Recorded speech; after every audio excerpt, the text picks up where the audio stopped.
Hello everyone, welcome to my channel. Please subscribe and keep watching more details. Bold and the Beautiful, Deacon pushed into Taylor's bed. Bold and the Beautiful dropped hints that Deacon Sharp may finally crawl into Taylor Hayes' bed on the CBS soap. Deacon's latest bout of problems started with Luna Nozawa's death, which was a fast-tracked event on BNB. 1 minute the lunatic murderer was on the screen, and the next minute she was gone, dead. But mourning Luna's death stirs up enough angst between Deacon and his wife to cause even more trouble in their marriage. Deacon takes an opposite side from his 8-toed partner when it comes to their emotions over Luna's demise. So, this likely sends Deacon into even more therapy with Taylor and then eventually into her bed. Bold and the Beautiful had more characters showing up for the fog-soaked hunt for Luna Nozawa Lisa Yamada than they would at a BNB wedding. Everyone felt compelled to rush to the beach house to find Luna wandering aimlessly in the marshes. But as fate would have it, that night brought an abrupt end to the escaped convict. Deacon Sharp Sean Cannon now shuffles through another kind of fog, his infatuation with Taylor Hayes Rebecca Budig. Luna's miscarriage came as a surprise since it certainly slammed the door shut for a treasure trove of future Bold and Beautiful storylines. But it looks like it took Luna's death to pave the way for Deacon and Taylor to spend more time together. You have to wonder why Bold and the Beautiful chose to end Luna's reign without much drama. The soap didn't even use it for a Friday cliffhanger. So maybe BNB plucked Luna out of the soap within a blink of the eye for another reason. There didn't seem to be much more to her death than the screeching of tires. That was followed by a quick blurb from Chief Baker Dan Martin announcing her death. But Luna Nozawa's demise served another purpose. It rattles Deacon and Sheila Carter's Kimberlin Brown marriage to the core. They're polar opposites over how to feel about Luna dying. Today Deacon faces her death with a sigh of relief, and Sheila finds herself steeped deep in mourning. Bold and the Beautiful gave Deacon Sharp and Sheila Carter even more unwanted baggage for their marriage. Deacon has worked on his marriage in therapy with Taylor, and Sheila is thrilled that Deacon has come back to her. But now Deacon seems pleased about Luna's fate, while his wife, Sheila, is devastated over the loss of her granddaughter. So, it appears Bold and Beautiful has the wedge between them about to grow bigger. Taylor Hayes waits in the wings fantasizing about Deacon, so Bold and the Beautiful fans know she is ripe for some romance with her client. As Deacon and Sheila argue over their feelings about Luna's death, it likely puts him back in Taylor's office more frequently. There he can work on his betrayal wounds once again, so, if Deacon leaps toward romance with Taylor, you might say Sheila pushed her husband into the good doctor's bed. Taylor spent a lot of time over the last few weeks on Bold and the Beautiful condemning Brooke Logan Catherine Kelly Lang for her years of interfering in her relationship with Ridge Forrester Torsten K. So, it looks like the CBS soap is laying down the groundwork for Taylor to do the same thing to Sheila and Deacon. It appears that Taylor Hayes and Deacon Sharp might finally make a move on each other after all their fantasizing. But this relationship would likely breed danger, as this would put Sheila Carter as a scorned woman. Plus, at the very least, it will probably come with mixed feelings from their family and friends if they are exposed as a new couple. Rumors in Los Angeles travel faster than a Forrester couture gown down a runway, and this one it's a doozy.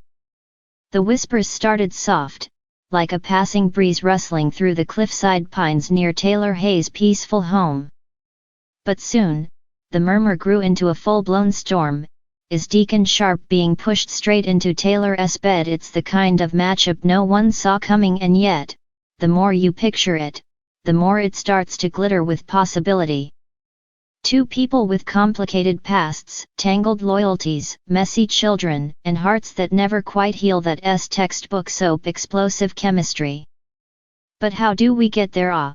That's where things get delicious. A man trying to stay in his lane. Deacon Sharp has been telling anyone who'll listen that he's a man trying to stay on the straight and narrow. After clawing his way from ex-con to restaurant owner, to sometime mediator of the Logan Forrester chaos, he's committed to this whole good guy narrative.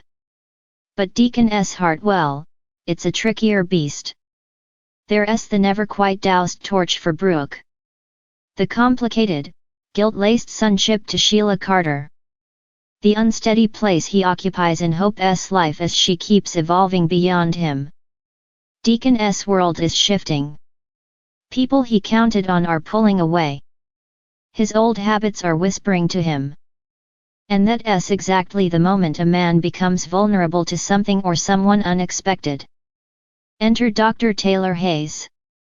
Taylor's quiet storm. Taylor has designed her life, post-Ridge, with the kind of careful serenity only a trained psychiatrist can maintain. Meditation at sunrise. Patient sessions. Time with Steffi and the kids. Quiet dinners alone at home, telling herself that solitude is strength. But loneliness it creeps in, not like a storm but like a fog. The Ridge saga left its imprint on her spirit, no matter how gracefully she walked away. She's made peace with it, but peace can feel like stillness. Stillness can feel like silence. And silence can feel, on certain evenings, like an echo chamber asking, "What about me?" Taylor insists she's not looking for romance. But the universe or certain mischievous meddlers in Los Angeles may think she's overdue. A push from all sides. The funny thing about Deacon and Taylor is that neither of them wakes up thinking about the other. There's no buried passion waiting to ignite. No crush. No smolder. No longing. If they ever land in bed together, it will be because half of Los Angeles shoved them straight into it. Brooke, for one, is tired. She's tired of Deacon's half-hopeful glances. She's tired of Hope defending him. She's tired of Ridge hovering. She's tired of the constant tug-of-war. Brooke wants peace and she suddenly realizes that Deacon's romantic energy needs a redirect. Taylor, she considers, would be perfect. After all, Taylor's reasonable, calm, mature. If Taylor and Deacon fell together, Brooke's world would be simpler. Steffi, meanwhile, loves her mother fiercely. Too fiercely, some might argue. She wants Taylor to have companionship, but not someone tied to the Forresters, Logans, or Spencers. Someone neutral. And then there's Sheila. The wild card.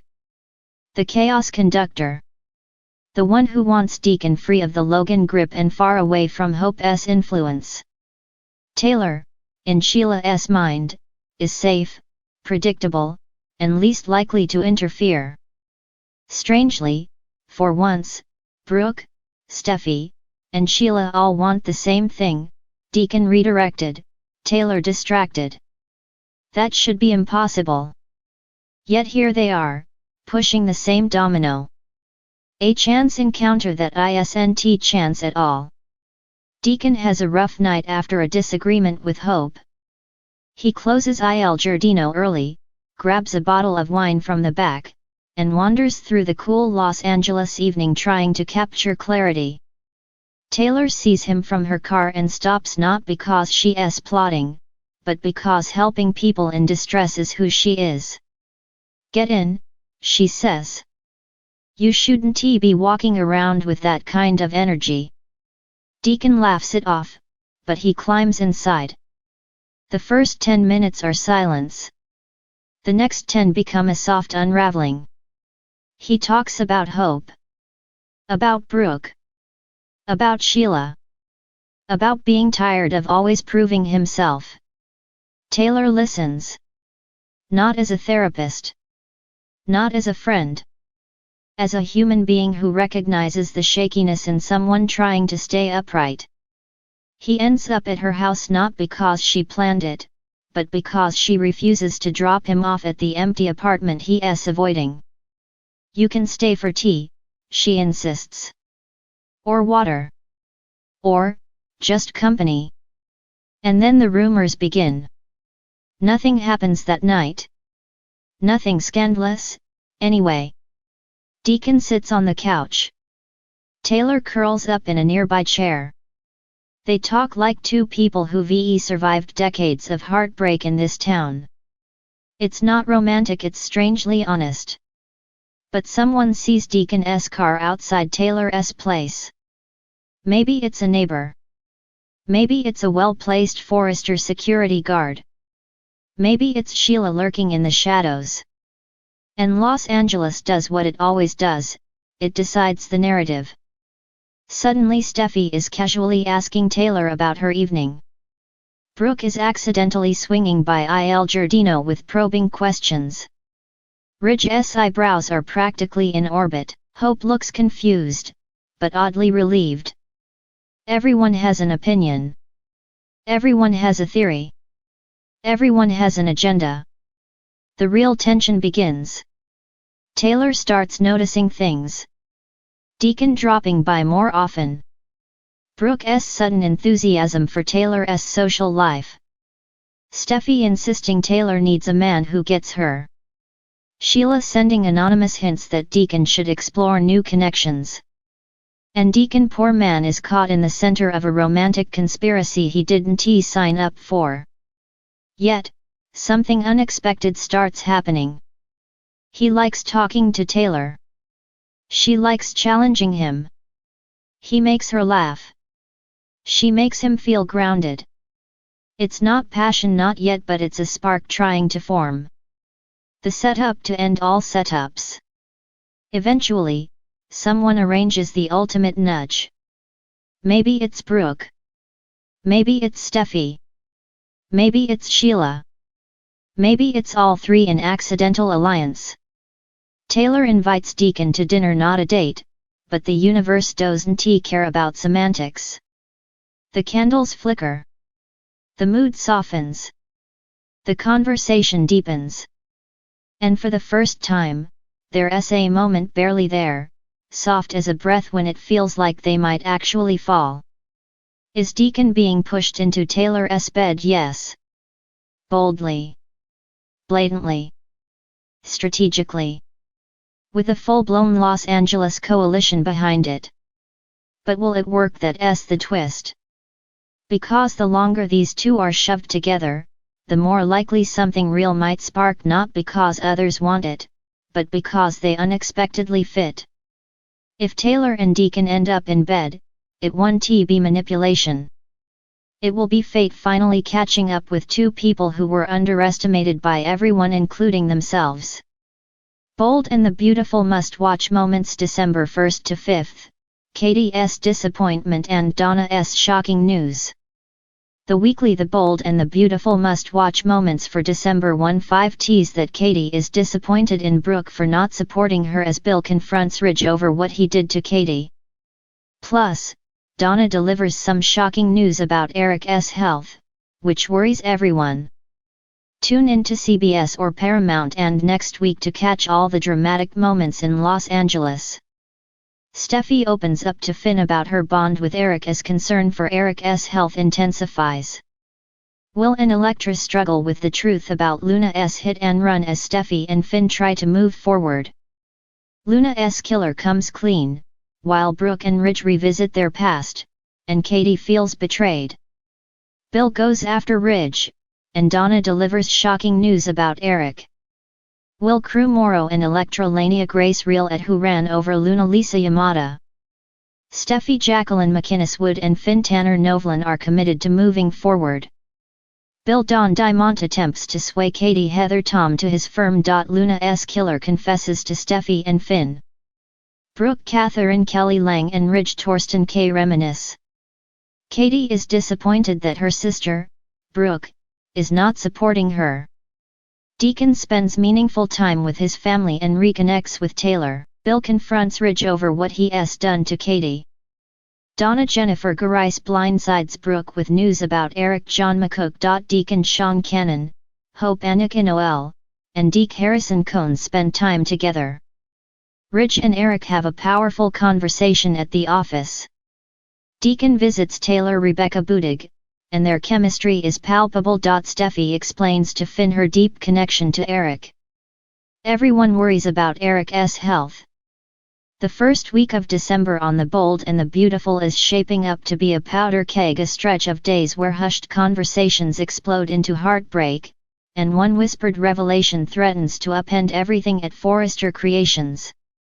From Katie Logan's rising disappointment to Donna Logan's stunning announcement that blindsides the Forresters, every episode pulses with emotional fallout and dangerous secrets ready to detonate. Let's dive into the 1,000-word creative preview of the can't-miss moments coming December 15, the week the Logans take the spotlight, whether they want to or not. Katie's heart takes another hit. Katie Logan has always worn resilience like armor, but beneath that calm exterior sits a heart that has been bruised more times than she ever admits. This week, that heart takes one more unexpected blow. At first, it seems innocent enough: a quiet Monday morning, coffee in hand, and a gentle conversation between Katie and Carter about holiday plans. Katie has been feeling something with Carter, a sense of security and consistency she has longed for after years of emotional turbulence. She jokes about the office Christmas tree, about Brooke inevitably taking over the decorations, about Donna sneaking cookies into the break room. All light, all easy. But Carter feels heavy, distant. When Katie finally asks him what's wrong, he delivers a truth she didn't expect. He feels her drifting, as if her heart is still tied to unresolved feelings she's too afraid to confront. And Katie, for once, can't find a polished answer. Her disappointment isn't just in Carter, it's in herself. She has fought so hard for a tranquil love story, something uncomplicated, something that doesn't involve battles with her sister or broken promises from men unable to stay true.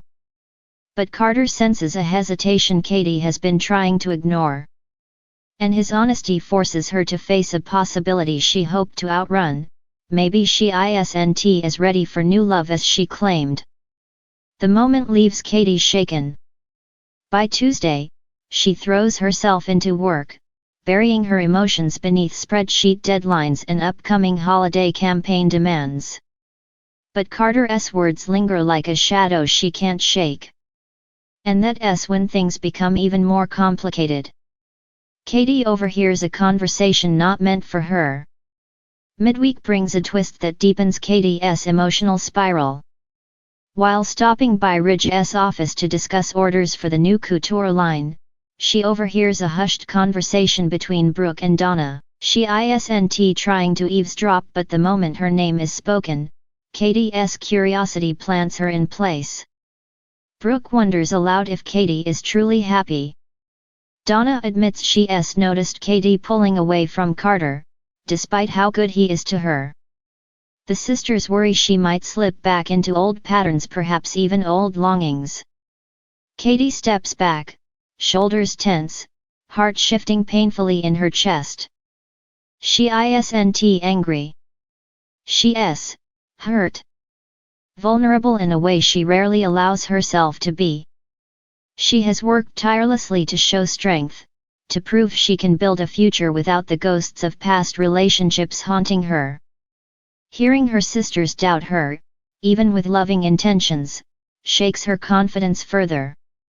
By Thursday, Katie begins to realize she is the one who doesn't trust her own heart, and that's the real disappointment she's too proud to say aloud. Donna Logan's shocking news rocks Eric's world. While Katie spirals, Donna Logan stands at the center of a revelation that sends shockwaves through the Forrester home. For weeks, Donna has smiled through holiday preparations, Eric's fragile health updates, and endless meetings about celebration plans. She has been the glue holding optimism together, the one insisting Eric's condition would stabilize, that every sunrise offered a little more hope. But now she is holding a secret that will change everything. The news is delivered on Wednesday quietly, privately, when Donna receives a call from Eric's specialist. The results are in. And they are not what she expected. Instead of the steady improvement everyone hoped for, Eric's condition has shifted unpredictably. The specialist warns that the next few weeks are crucial, and Donna realizes she can't keep this information to herself. But how do you shatter the hope of the man you love by Thursday? Donna confides in Katie and Brooke, her voice cracking as she reveals the truth. The sisters gather around her, offering comfort, but Donna insists, they must not tell Eric until the doctor meets with them all formally. Yet secrets have a way of slipping through cracks in this family, and Friday is when everything unravels.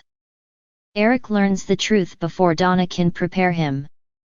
Despite Donna's efforts to protect him, Eric stumbles upon the truth when he overhears Ridge and Brooke discussing Donna's distress.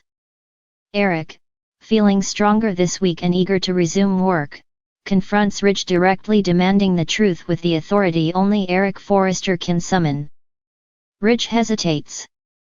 Brooke tries to smooth it over. But Eric sees through them instantly. And just like that, the fragile bubble of optimism bursts. Donna arrives moments later, realizing what has happened. Eric turns to her, his eyes full of pain, not just at his diagnosis, but at the fact that Donna felt the need to shield him from it. He questions whether they have all been treating him like a man already gone, instead of a man still fighting. Donna breaks, she drops to her knees beside him, taking his hands, her voice trembling as she tries to explain, she wasn't trying to hide the truth. She was trying to protect him, to give him a few more days of joy before reality crashed down again. It's a beautiful, heartbreaking scene. Eric softens, cupping Donna's face, telling her that love means facing the darkness together. That he doesn't want her protecting him from life, he wants her walking through life with him. The two embrace, and for a moment, the fear fades. But the consequences of the revelation linger long after the tears dry. Katie and Donna, a sisterly parallel. As the week closes, the Logan sisters sit together in the Forrester living room, exhausted, emotional, yet bound stronger than ever. Katie admits that Donna's courage inspired her more than she expected. Donna faced something terrifying and didn't run from it, and Katie realizes she has been doing the opposite with her own heart. She has been avoiding the truth about her feelings, about Carter, about the fear that she might never love as boldly as she once did. Donna tells Katie she deserves a love that doesn't frighten her, a love she doesn't have to second guess every time memories resurface. The sisters hold hands. For a moment, everything is quiet. Honest. Healing. It is a rare pause in a world constantly shifting beneath their feet. End of week cliffhanger. A mysterious envelope arrives. Just when the Logans think the emotional storms have settled for the moment, a knock at the door changes everything. A courier delivers a cream-colored envelope addressed to the Logan sisters. The return address is unfamiliar. Donna picks it up, frowning. Katie opens it. Her eyes widen. Brooke gasps. Whatever is in that envelope, a letter, a warning, a claim, or a revelation, is big enough to leave all three sisters speechless. And viewers will be left hanging all weekend.